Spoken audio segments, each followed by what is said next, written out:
వైఎస్ఆర్సీపీ ప్రభుత్వం వాళ్ళ అధికారంలో చేసినటువంటి తప్పులను కూడా నేను మీకు చెప్పాను. 145 నుంచి 160 సీట్లు వస్తాయని చెప్పాను. అలానే ఇంకొక 4 కలిపి ఒక 164 వచ్చినాయి. వాళ్ళకు 11 వచ్చి ఓడిపోయినారు. ఆ రోజు కూడా నేను ప్రతిదీ నిలదీశా. ఎలక్షన్స్ ముందు కూడా ఎలక్షన్ అయిన తర్వాత కౌంటింగ్ అయిన తర్వాత అంటే ఒక ధైర్యం ఉంటుంది.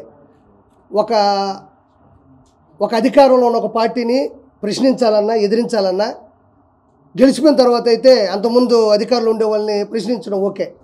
ఏమీ లేనప్పుడు కూడా నేను ఏమాత్రం భయపడకుండా జగన్మోహన్ రెడ్డి అవినీతి అరాచకాల్ని దౌర్జన్యాల్ని గ్రూపు రాజకీయాల్ని గురించి కూడా తిరుమల గురించి కూడా నేను ఏమాత్రం భయపడకుండా నాకు ప్రాణాపాయ స్థితి ఉన్నా నాకు థ్రెట్ ఉన్నా కూడా నేను ఏమాత్రం తగ్గలేదని మీ అందరికీ తెలుసు. కాబట్టి నేను ఏది మాట్లాడదలుచుకున్నా నీతి నిజాయితీగా మాట్లాడతాను తప్ప ఏదో స్వలాభం కోసమో సొంతంగా ఏదో దాంట్లో నేను లాగాలనో మాత్రం కాదు. నేను ఎప్పుడూ రాజకీయాల్లో లేను. వన్స్ జగన్మోహన్ రెడ్డి ప్రభుత్వాన్ని గమనించిన తర్వాత నాలాంటి ఒక వ్యక్తి కూడా మాట్లాడకపోతే ఎలాగా అని ధైర్యం చేసి మాట్లాడాను. సో ఈరోజు టీడీపీ కూటమి 164 సీట్లు వచ్చినందుకు ఈరోజు ఆంధ్రప్రదేశ్ మొత్తం గర్వంగా చెప్పుకుంటుంది, గర్వంగా అనుకుంటుంది, కూడా గర్వపడుతుంది. సో ఈరోజు ముఖ్యంగా నేను చెప్పే ఫస్ట్ పాయింట్ ఏంటంటే ఈరోజు అర్హత ఉన్న అర్హులైన ప్రతి ఒక్కరికి 7,000 రూపాయలు పెన్షన్ డబ్బులు వాళ్ళ చేతికి ఇవ్వడం జరిగింది. ఈరోజు ఎంపీలు కానీ క్యాబినెట్ మినిస్టర్లు కానీ ఎమ్మెల్యేలు శాసనసభ్యులు కానీ అందరూ కూడా ప్రజల్లోకి వెళ్ళి చైతన్యపరుస్తూ వాళ్ళ ఆనందాన్ని ఇస్తూ వాళ్ళకి భరోసానిస్తూ 7,000 రూపాయలు పెన్షను కొడాలి నాని కానీ పేరు నాని కానీ మా నెల్లూరుడు అనిల్ కుమార్ యాదవ్ కానీ గెలవగానే 1వ తారీఖు కూడా రాలా, గెలవగానే మీరు అది ఇవ్వండి చూద్దాం అన్నారు. ఈరోజు చెప్పిన మాట ప్రకారం 7,000 రూపాయలు పింఛన్ని వాళ్ళ ఇంటికి పంపించడం జరిగింది. 4,000 ప్లస్ 3,000 7,000 కూడా ఈరోజు ఇవ్వడం జరిగింది. మీరు కావాలంటే చెక్ చేసుకోవచ్చు. ప్రతి చోట కూడా ఈరోజు టీడీపీ కూటమి చెప్పిన మాటను నిలబెట్టుకుంది. కాబట్టి నాకు ఇంకా చాలా సంతోషంగా ఉంది ఆ పార్టీ తరపున నిలబడినందుకు. కాబట్టి ఇంకోటి ఏంటంటే రానున్నటువంటి రోజుల్లో కూడా ఏదైతే మేనిఫెస్టో ఉందో వాటిల్లో కూడా 100%కి 100% కూడా నెరవేర్చబోతున్నారు.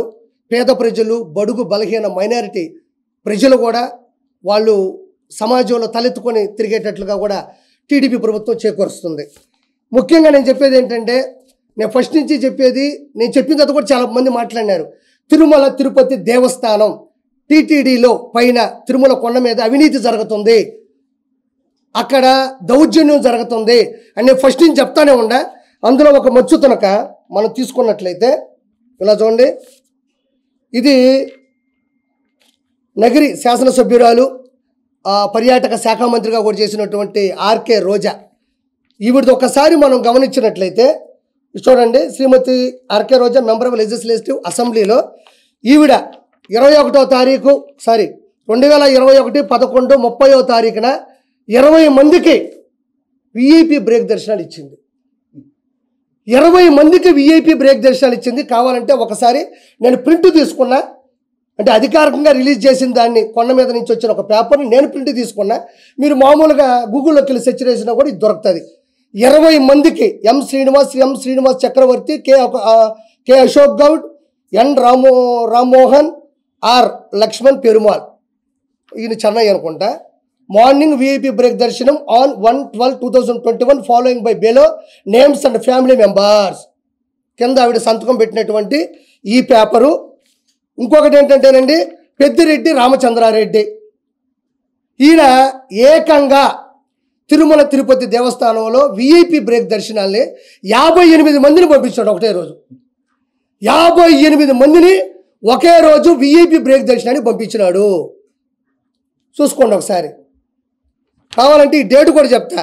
2024 2వ నెల 12వ తారీఖు doctor P Ramachandra Reddy MA PhD.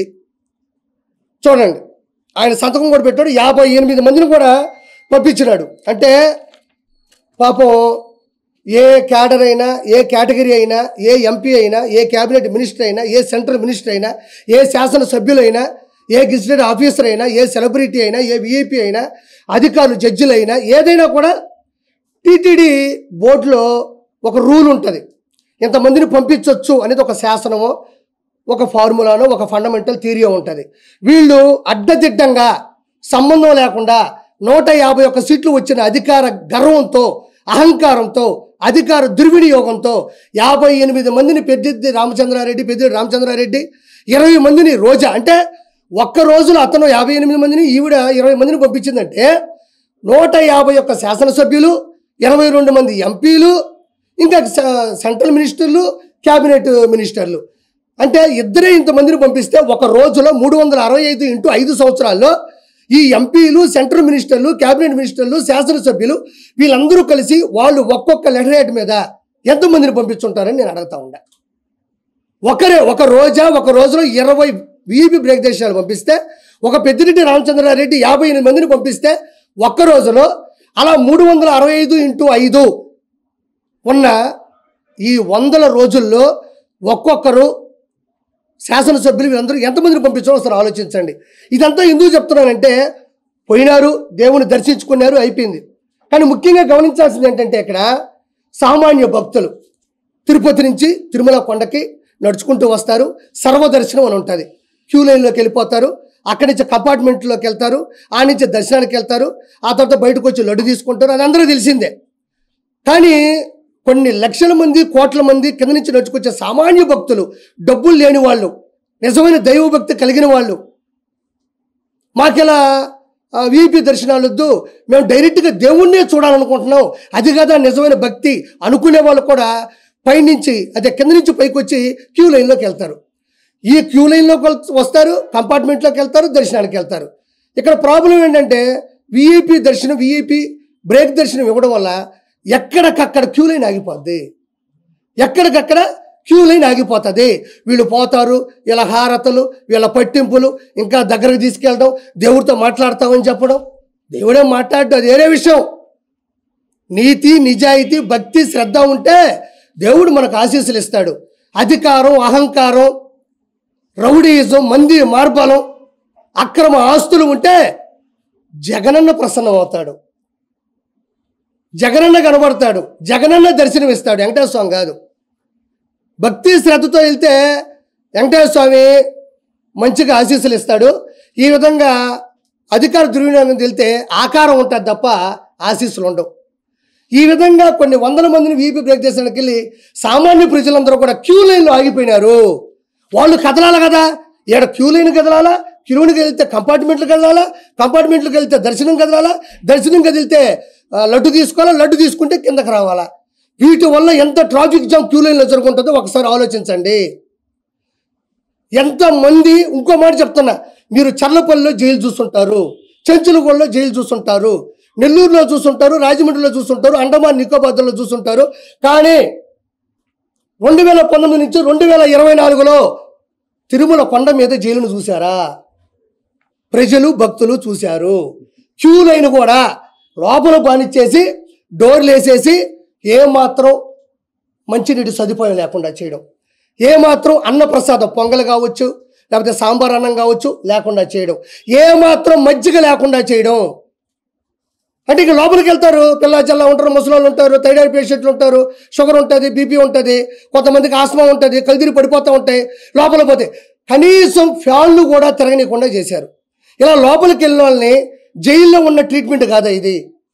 Tirumala Tirupati కొండ మీద వెంకటేశ్వర స్వామి ఆశీస్సుల కోసం వచ్చిన వాళ్ళకి జైలు జీవితాన్ని కొన్ని కోట్ల మంది ఈ 5 సంవత్సరాల కాలంలో అనుభవించారు. చాలామంది చెప్తారు, యూట్యూబ్లో మీరే చూడండి, నేను చెప్పడం కాదు, ఇది నా స్వార్థం కాదు. మీరు తొంగి చూస్తే లోపల ఫ్యాన్ లేవు, తినడానికి తిండి లేదు, బయటకు రావడానికి దారి లేదు. అంటే ఇదేంటి జైలు జీవితం అంట. జైలు ఎంతకన్నా బాగా బతుకుతారు. కంపార్ట్మెంట్లోకి వెళ్తే కూడా మినిమం సౌలభ్యాలు, మినిమం సౌకర్యాలు కూడా అక్కడ అందరి పరిస్థితులు వచ్చినాయి. అంటే లోపలికి వెళ్తే ఇంక అలానే పడుండిపోవాలా, ఎప్పుడు వెళ్తే అప్పుడు ఉండాలా, పోయేవాళ్ళు పోతూ ఉంటారు, వచ్చేవాళ్ళు వస్తూ ఉంటారు. మొత్తానికి మెంటల్ టెన్షన్, ఆడవాళ్ళు ఉంటారు పాపం, వాళ్ళు ఇంకా ఎట్లా కదలని పరిస్థితికి వచ్చేసింది.